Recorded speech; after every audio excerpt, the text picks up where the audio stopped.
S K super TMT, the long life TMT. ಬೆಂಗಳೂರಿನಲ್ಲಿ ನಾಳೆಯಿಂದ towing ಕಾರ್ಯಾಚರಣೆ ಪುನರಾರಂಭ ಆಗ್ತಾ ಇದೆ. So be careful. ಎಲ್ಲಿ ಅಂದರೆ ಅಲ್ಲಿ ಬೈಕ್ ಅಥವಾ ಕಾರನ್ನು ಪಾರ್ಕ್ ಮಾಡಿಬಿಟ್ಟು ಹೋಗೋದು ಇವೆಲ್ಲ ನಡೆಯಲ್ಲ ನಾಳೆಯಿಂದ.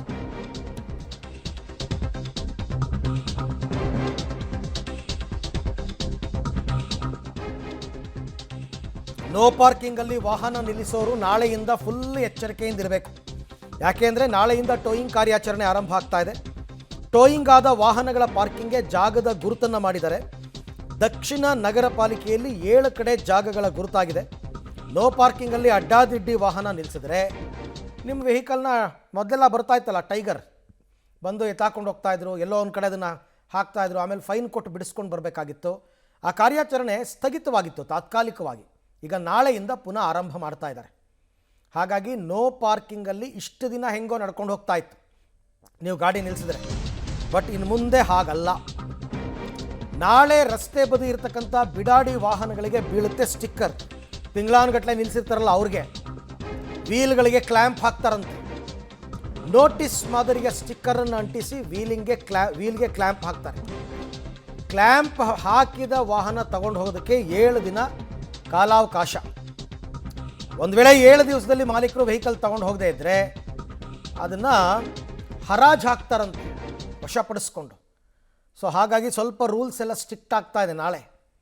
ಒಂದು ಕಡೆ ನಿಮಗೆ ನೋ ಪಾರ್ಕಿಂಗಲ್ಲಿ ಪಾರ್ಕ್ ಮಾಡಿದರೆ ವೆಹಿಕಲ್ಗಳನ್ನು ಟೋ ಮಾಡ್ತಾರೆ. ಈ ಬಗ್ಗೆ ಮತ್ತಷ್ಟು ಮಾಹಿತಿ ನನ್ನ ಕೊಲೀಗ್ ಲೋಕೇಶ್ ಅವರಿಂದ ಪಡ್ಕೊಳ್ಳೋಣ. ಸೊ ಲೋಕೇಶ್, ಈಗ ಇಡೀ ಬೆಂಗಳೂರಲ್ಲಿ ನಾಳೆಯಿಂದ ಟೋಯಿಂಗ್ ಆರಂಭ ಆಗ್ತಾ ಇದೆಯಾ? ಅದಕ್ಕೆ ಮಾಡ್ಕೊಂಡಿರ್ತಕ್ಕಂಥ ಸಿದ್ಧತೆ, ಜನರಿಗೆ ಕೊಡ್ಬೋದಾದ ಎಚ್ಚರಿಕೆ ಎಲ್ಲ ಹೇಗೆ ಅಂತ?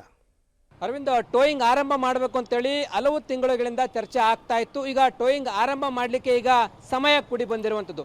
ಟೋಯಿಂಗ್ ಆರಂಭಕ್ಕೂ ಮುನ್ನ ಈ ಬೀಡಾಡಿ ವಾಹನಗಳು ಮತ್ತು ದೀರ್ಘಕಾಲದವರೆಗೂ ರಸ್ತೆ ಬದಿಗಳಲ್ಲಿ, ಸಾರ್ವಜನಿಕ ಸ್ಥಳಗಳಲ್ಲಿ ನಿಲ್ಲಿಸಿರುವಂಥ ವೆಹಿಕಲ್ಗಳೇನಿರ್ತವೆ ಆ ವೆಹಿಕಲ್ಗಳನ್ನು ಗುರುತು ಮಾಡಿ ಅವುಗಳಿಗೆ ನೋಟಿಸ್ ಮಾದರಿಯ ಸ್ಟಿಕ್ಕರನ್ನು ಅಂಟಿಸ್ತಾರೆ. ಸ್ಟಿಕ್ಕರ್ ಅಂಟಿಸಿ ವೀಲ್ಗೆ ಕ್ಲ್ಯಾಂಪನ್ನು ಹಾಕುವಂಥದ್ದು. ಕ್ಲ್ಯಾಂಪ್ ಹಾಕಿ 7 ದಿನಗಳ ಕಾಲಾವಕಾಶ ಕೊಡ್ತಾರೆ. ಮಾಲೀಕರು ಅದನ್ನು ತೆಗೆದುಕೊಳ್ಳದೆ ಹೋದರೆ ಅವುಗಳನ್ನು ಟೋಯಿಂಗ್ ಮಾಡಿ ಒಂದು ಜಾಗವನ್ನು ಗುರುತು ಮಾಡಿದರೆ ಆ ಜಾಗದಲ್ಲಿ ಟೋಯಿಂಗ್ ಮಾಡುವಂಥ ಕೆಲಸವನ್ನು ಮಾಡ್ತಾರೆ. ಬಳಿಕ ಹರಾಜು ಪ್ರಕ್ರಿಯೆಯನ್ನು ಮಾಡುವಂಥದ್ದು. ಈಗಾಗಲೇ ಆ ಟೋಯಿಂಗ್ ವೆಹಿಕಲ್ಗಳನ್ನು ಟ್ರಾಫಿಕ್ ಪೊಲೀಸರಿಗೆ ಕೂಡ ಕೊಟ್ಟಿರುವಂಥದ್ದು. ಟ್ರಾಫಿಕ್ ಪೊಲೀಸರು ಮತ್ತು GBA ಜಂಟಿ ಕಾರ್ಯಾಚರಣೆಯಿಂದ ಈ ಒಂದು ಟೋಯಿಂಗ್ ನಡೀತಾ ಇರುವಂಥದ್ದು. ಮತ್ತು ಬೀಡಾಡಿ ವಾಹನಗಳ ಗುರುತು ಮಾಡುವಂಥ ಕೆಲಸವನ್ನು ಕೂಡ ಮಾಡಲಾಗ್ತಾ ಇದೆ. ಈಗಾಗಲೇ ಟ್ರಾಫಿಕ್ ಪೊಲೀಸರಿಂದ, ಬೆಂಗಳೂರು ಸಂಚಾರಿ ನಗರ ಪೊಲೀಸರಿಂದ ಒಂದಿಷ್ಟು ಮಾಹಿತಿಯನ್ನು GBA ಅಧಿಕಾರಿಗಳು ಸಂಗ್ರಹ ಮಾಡ್ಕೊಂಡಿದ್ದಾರೆ.